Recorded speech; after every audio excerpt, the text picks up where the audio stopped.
नमस्कार, business plus टेलिभिजनको news bulletin business टुडेमा स्वागत छ। म जीवन खड्का। सुरुमा हेडलाइन्स।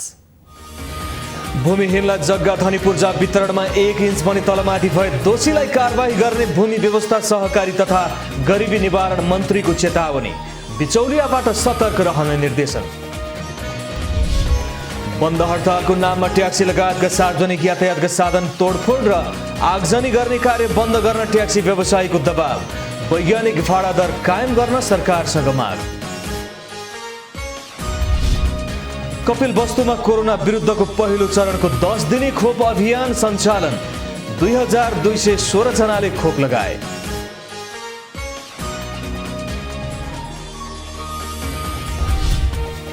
ठेकेदार कम्पनीको चरम ढिला सुस्तीले पङ्खु खोलाको मोटरेबल पुलको निर्माण कार्य अल्पत्र। दिक्तेल चखेवा भन्ज्याङ भोजपुर सडक खण्डमा आवत जावत गर्ने यात्रुलाई शास्ति। र सन् 2021 मा पनि विश्व अर्थतन्त्र अनिश्चित नै रहने। कोभिड पूर्वको अवस्थामा विश्व अर्थतन्त्र फर्कन भने अझै समय लाग्ने।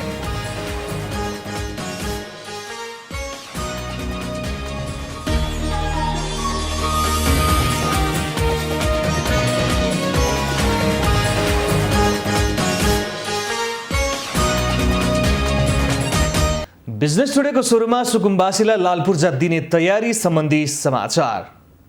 भूमि व्यवस्था सहकारी तथा गरिबी निवारण मन्त्री डाक्टर शिवमाया तुम्बा हम्फेले सुकुम्बासीहरूको हातमा पूर्जा दिनको लागि सरकार आतुर रहेको बताउनु भएको छ।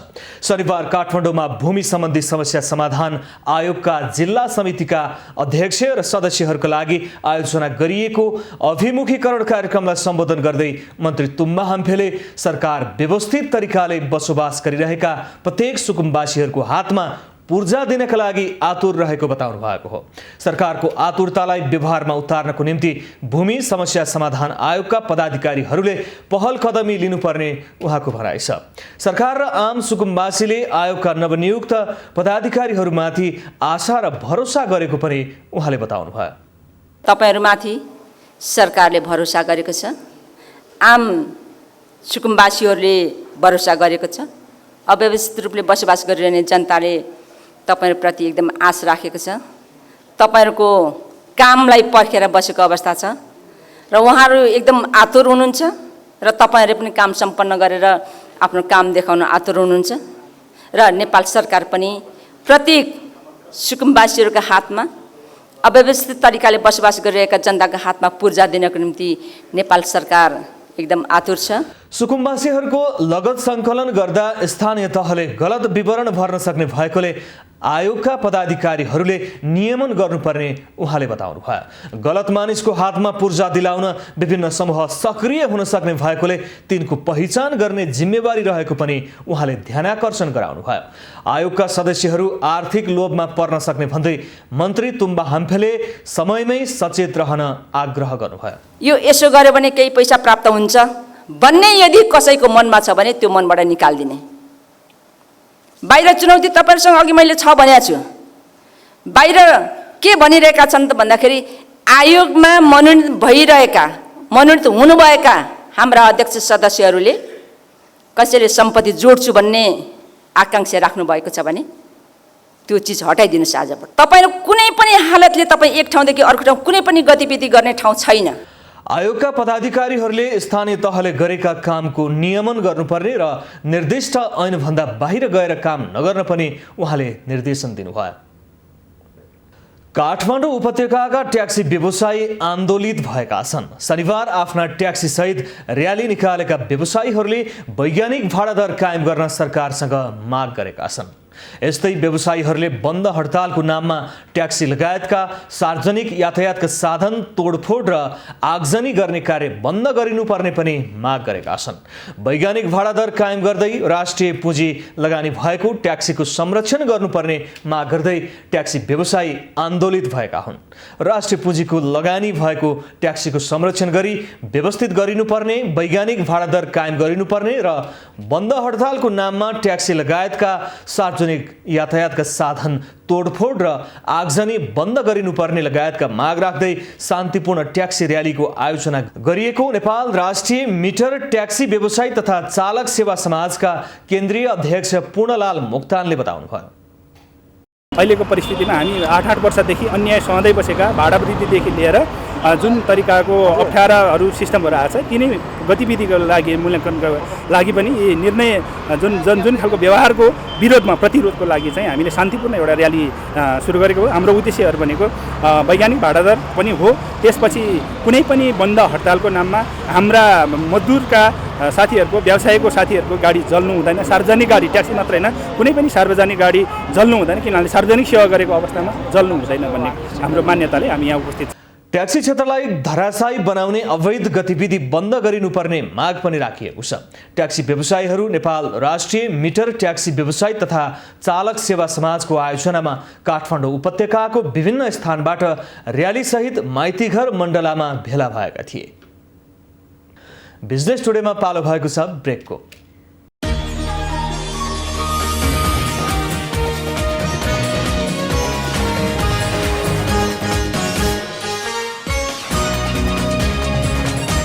बिजनेस टुडेमा पुनः स्वागत छ। अब बाँकी समाचार। चीनले नेपाललाई 5 लाख डोज कोरोना खोप अनुदान दिने भएको छ। परराष्ट्र मन्त्री प्रदीप कुमार गेवालीसँग शुक्रबार भएको टेलिफोन संवादका क्रममा चिनिया विदेश मन्त्री वाङ यीले 5 लाख डोज कोरोना खोप दिइने बताउनु भएको हो। परराष्ट्र मन्त्रालयका अनुसार विदेश मन्त्री वाङले कोरोना खोपका लागि नेपाललाई प्राथमिकतामा राख्ने वचन समेत दिनुभएको छ। यसअघि माघ 18 मा चीनले 3 लाख कोरोना खोप दिने भनिएको थियो र काठमाडौँ स्थित चिनिया दूतावासले पनि त्यसको पुष्टि गरेको थियो। विदेश मन्त्री वाङले शुक्रबार घोषणा गरेको 5 लाख डोज कोरोना खोप यसअघि भनिएको 3 लाख भित्रको हो कि थप हो भन्ने खुलेको छैन। यसअघि दक्षिणी छिमेकी भारतले नेपाललाई 10 लाख डोज कोरोना खोप उपलब्ध गराएको थियो र 14 माघबाट खोप अभियान चलिरहेको छ। कपिलवस्तुमा कोरोना विरुद्धको पहिलो चरणको 10 दिने खोप अभियान 2016 जनाले खोप लगाएका छन्।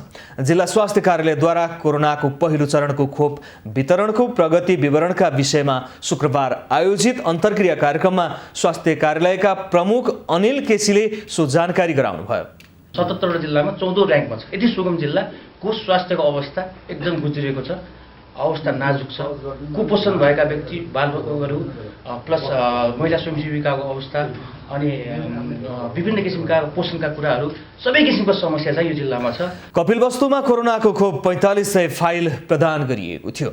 खोपका लागि 2043 जनाको लक्ष्य तोकिएको थियो, जसमध्ये महिला स्वयंसेविका 647 जना, स्वास्थ्यकर्मी 697 जना, सरसफाई कर्मी 79, स्वास्थ्य संस्थाका अन्य कर्मचारी 79, सब व्यवस्थापन सुरक्षाकर्मी 79, कपिलवस्तु कारागारमा रहेको कैदीबन्दी र सुरक्षाकर्मी 422 जनालाई खोप लगाइएको छ। ठेकेदारको कम्पनीको चरम लापरवाही र ढिला सुस्तीले खोटाङ स्थित दिक्तेल, रूपाकोट, मजुवागढी नगरपालिका 8 बुवालुङमा पर्ने पङ्खु खोलाको मोटरेबल पुलको निर्माण कार्य अलपत्र परेको छ। 5.5 वर्ष बितिसक्दा पनि निर्माण कार्य अझै 40% पनि सम्पन्न हुन सकेको छैन। पुल निर्माण सम्पन्न नहुँदा स्थानीय शास्ति बेहोर्न बाध्य भएका छन्। एक रिपोर्ट। भोजपुरको प्रमुख तथा छोटो दूरी मार्गका रूपमा लिइने पङ्खु खोलामा पुल निर्माणमा ढिला सुस्ती हुँदा दिक्तेल, चखेवा, भन्ज्याङ, भोजपुर सडक खण्डमा आवत जावत गर्ने यात्रुले शास्ति बेहोर्दै आएका छन्। यात्रु जोखिम मोलेर खोला तर्न बाध्य छन्। बर्खाको समयमा त भेलबाढीकै कारण विद्यार्थी विद्यालयसम्म जान सक्दैनन्। जयराम घाटको कोशीबाट विद्यार्थीहरू पारी तर्दाखेरि ट्युबबाट तर्थे अरे। हजुर। अब त्यो जस्तै त्यस्तो समस्या त होइन, तर यहाँ चाहिँ तपाईँको भलबाढी आउने, विद्यार्थीहरू यो वारी तर्न समस्या हुने, अनि टाइममा स्कुलमा आउने जस्तो विद्यार्थीको पठन पाठनमा समस्या भएको छ। अब त्यहाँ हिँड्न आवाजावत गर्न स्थानीयलाई पनि समस्या छ। खोलामा पुल निर्माण नभएपछि वर्षायाममा बिरामीहरूलाई अस्पताल जान समेत कठिनाई हुँदै आएको छ। पुल निर्माण नभएकै कारण बिरामी स्वास्थ्य उपचारबाट वञ्चित भएर अकालमा ज्यान फाल्नुपर्ने अवस्था रहेको वडा स्वास्थ्य प्रमुख रूपक बुढाथोकी बताउनुहुन्छ। खोप चलाउन जाँदाखेरि 2 पटक नै म खोप केन्द्र जाँदाखेरि वारिबाटै रहनु पर्यो 3-4 घन्टा रहनुपर्ने बाध्य भयो हजुर अनि एउटा डेलिभरी केस पनि यो असारको महिनामा डेलिभरी केस तितो पठाउनको लागि 2 घन्टा त्यहाँ वारिपारी गर्नलाई यही समस्या भएको छ। अब डेलिभरी पठाउनलाई पनि वारिपारी गाडी नजाँदाखेरि पारीबाट बोकेर ल्याएर वारीबाट गाडीमा पठाउनुपर्ने बाध्य भएको छ।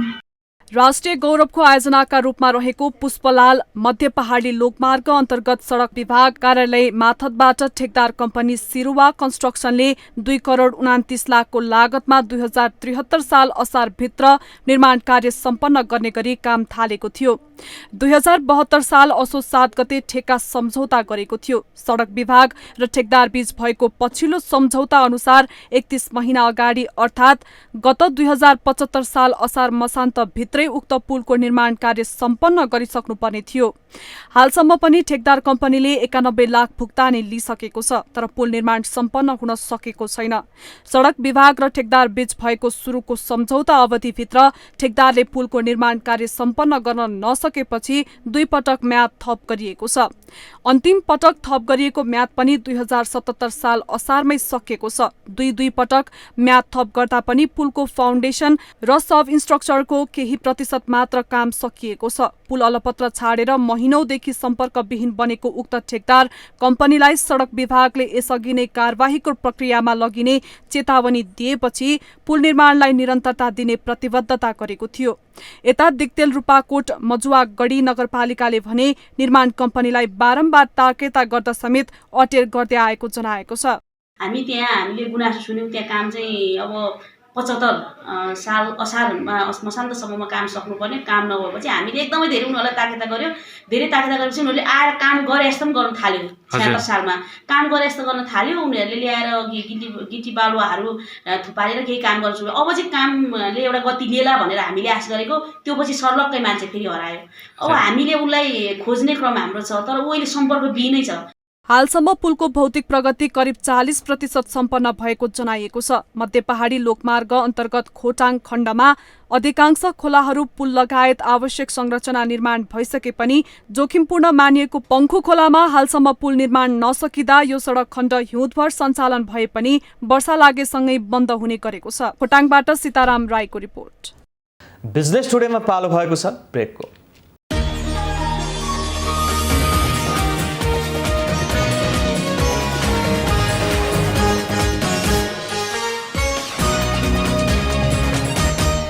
बिजनेस टुडेमा पुनः स्वागत छ। अब बाँकी समाचार। नेपाल संस्कृत विश्वविद्यालय अन्तर्गतको दाङको तुलसीपुर 18 बिजौरी स्थित जनता विद्यापीठका विद्यार्थीले आयुर्वेदिक औषधि बनाएका छन्। आयुर्वेद विभाग अन्तर्गत उत्तर मध्यमा तह AHA अध्ययनरत विद्यार्थीले वासावालेह औषधि उत्पादन गरेका हुन्। सो आयुर्वेदिक औषधिको प्रयोगले श्वास प्रश्वास, रक्तपित्त, दम आदि रोगका लागि प्रयोग गर्न सकिने विश्वविद्यालयले बताएको छ। एक रिपोर्ट। दाङको तुलसीपुर उपमहानगरपालिका 18 बिजौरी स्थित जनता विद्यापीठमा अध्ययनरत विद्यार्थीहरूले वासावलेह नामक आयुर्वेदिक औषधि निर्माण गरेका छन्। नेपाल संस्कृत विश्वविद्यालय अन्तर्गतको यस विद्यालयमा उत्तर मध्यमा तह AHA मा अध्ययनरत विद्यार्थीहरूले सो औषधि निर्माण गरेका हुन्। विद्यार्थीहरूले प्रयोगात्मक अभ्यासका रूपमा स्थानीय जडीबुटीहरूबाट औषधि उत्पादन गरेका हुन्। यसरी प्रयोगात्मक रूपमा औषधि बनाउन पाउँदा आफूहरू धेरै खुसी भएको विद्यार्थीहरू बताउँछन्।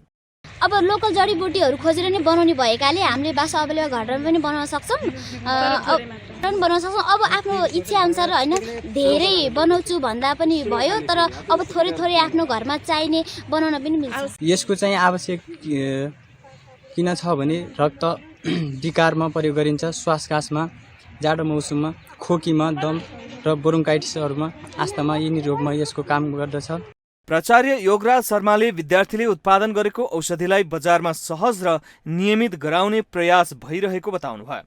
आगामी दिनमा यसलाई निरन्तरता दिने र आगामी दिनमा यस्ता किसिमका चाहिँ प्रश्नहरू कहीँ कतैबाट कुनै तबकाबाट चाहिँ नआउने गरी आयुर्वेदलाई आम जनमानसमा चाहिँ प्रभावकारी रूपमा विकास गर्नका लागि चाहिँ कटिबद्धता चाहिँ व्यक्त गर्दछु। विद्यार्थीले निर्माण गरेको वासावलेह स्थानीय जडीबुटी असुरो, मह, घिउ, चिनी र पिप्ला लगायतको मिश्रणबाट तयार पारिएको हो। यो औषधिले दम, रक्तपित्त तथा रुगाखोकीका बिरामीका लागि उपयोगी हुने डाक्टर मनोज अधिकारीले बताउनुभयो।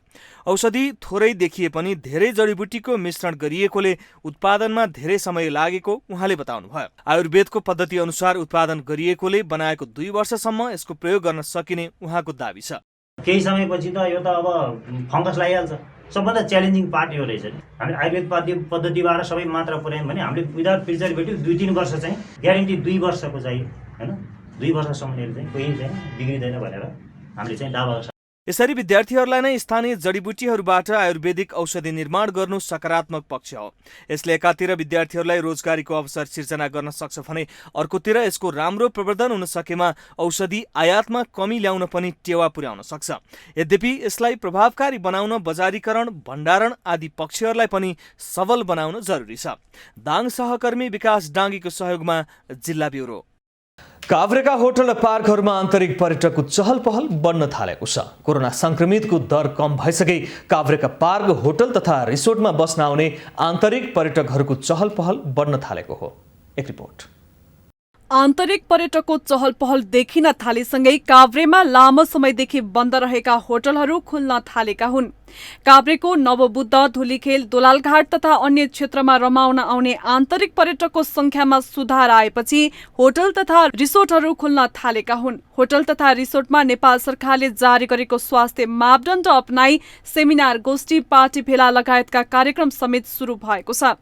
आन्तरिक पर्यटकको चहल पहल बढीसँगै पर्यटन व्यवसायले नयाँ रूप लिने विश्वास काभ्रेका पर्यटक व्यवसायीले गरेका छन्। अहिले चाहिँ पहिला चाहिँ जुन हिसाबमा चाहिँ यतातिर लकडाउनको कारणले जुन ट्रान्सले गर्दाखेरि यति प्रब्लम आइरहेको थियो नि त, अब जुन 2-4 पैसा कमाउनलाई दाउरा परिरहेको थियो। अहिले त्यो सबै आशाहरू अहिले बिस्तारै खुकुलो भए अन्तर्गत नै हाम्रो बिस्तारै यो आशाहरू पलाउँदै आएको छ हैन। सो जुन इन्भाइरोमेन्ट हामीले बनाएको थियो यो ठाउँको लागि भनेर अब त्यो भन्दै पनि छ, अलिअलि इन्भाइरोमेन्टहरू त्यही तरिकाले बनाउँदै पनि छौँ हैन। सो अब पहिलाको तुलनामा अहिले अलिअलि मान्छेहरू आएको कारणले थोरै आशा पलाएको हुन्छ। नवबुद्ध, धुलीखेल, पनौती, भकुण्डेबाट मनोरम हिमालको दृश्य अवलोकन गर्न आन्तरिक पर्यटकको रोजाइमा काभ्रे जिल्ला पर्ने गर्दछ। कोरोना संक्रमणको दर कम भएसँगै अब धेरै डर त्रास नभएको हुनाले घुमफिरमा निस्केको आन्तरिक पर्यटकहरूको भनाइरहेको छ। कोभिडको असर पहिले त अब भएकै हो, अहिले चाहिँ अलिक केही कम भएको अवस्था छ। पहिले जस्तो नै पूर्ण रूपमा त हटिसकेको छैन यसको असर, तैपनि सङ्क्रमित हुने क्रम त जारी छ। तैपनि अब यहाँ काम विशेषले म यहाँ जिल्लामा आएको, त्यही भएर यसो घुमाउनु त यो धुलीखेल हाइट के कस्तो रहेछ जिल्ला आएको बेलामा भनेर सुझाव निस्किया हो। त्यसैगरी धार्मिक, सांस्कृतिक एवं ऐतिहासिक स्थल नवबुद्धमा धार्मिक पर्यटकको भिड लाग्न थालेको छ। विशेष गरी गएको हप्तादेखि काभ्रेका पर्यटकीय क्षेत्रहरूमा आन्तरिक पर्यटकको चहल पहल बढेको हो। काभ्रे सहकर्मी अरविन्द्र गौतमको सहयोगमा जिल्ला ब्युरोको रिपोर्ट। अन्तर्राष्ट्रिय मुद्रा कोष IMFले सन् 2021 का लागि विश्वको आर्थिक वृद्धि दरको विगतको अनुमानलाई केही बढाएको छ। कोरोना भाइरसको प्रभाव केही कम भएको र विभिन्न खोपहरूको विकास भएर खोप दिने कार्यक्रम अघि बढेका कारण गत सन् 2020 मा निकै तल गएको विकास दरमा सुधार हुने र विश्वको आर्थिक वृद्धि दरमा समेत सुधार हुने अनुमान गरेको हो। एक रिपोर्ट। अन्तर्राष्ट्रिय मुद्रा कोष IMFले आफ्नो मुख्यालय वाशिंटन डीसीमा विज्ञप्ति जारी गर्दै सन् 2021 मा पनि विश्व अर्थतन्त्र अनिश्चित नै रहने र कोभिड पूर्वको अवस्थामा विश्व अर्थतन्त्र फर्कन भने अझै समय लाग्ने जनाएको छ।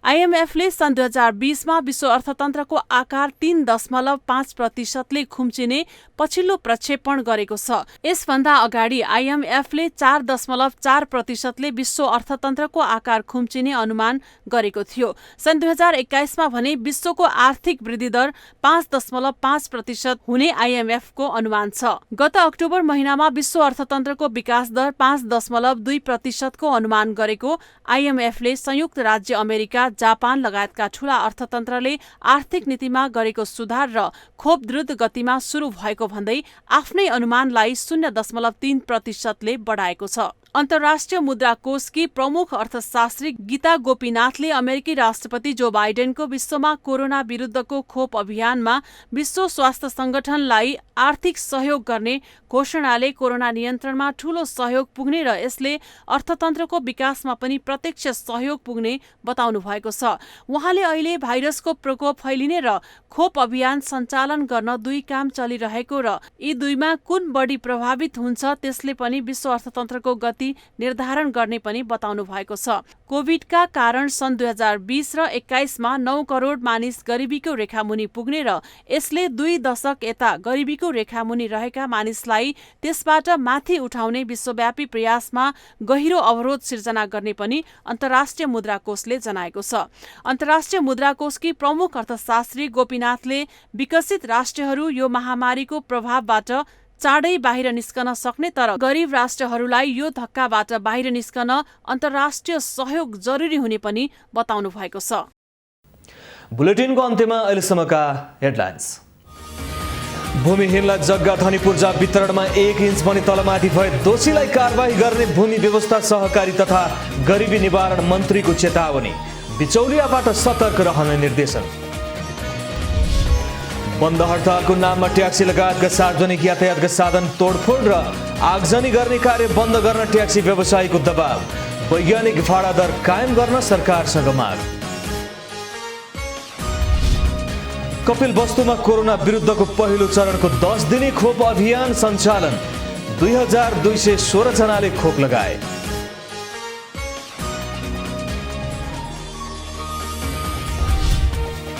ठेकेदार कम्पनीको चरम ढिला सुस्तीले पङ्खु खोलाको मोटरेबल पुलको निर्माण कार्य अल्पत्र, दिक्तेल चखेवा भन्ज्याङ भोजपुर सडक खण्डमा आवत जावत गर्ने यात्रुलाई शास्ति। र सन् 2021मा पनि विश्व अर्थतन्त्र अनिश्चित नै रहने, कोभिड पूर्वको अवस्थामा विश्व अर्थतन्त्र फर्कन भने अझै समय लाग्ने।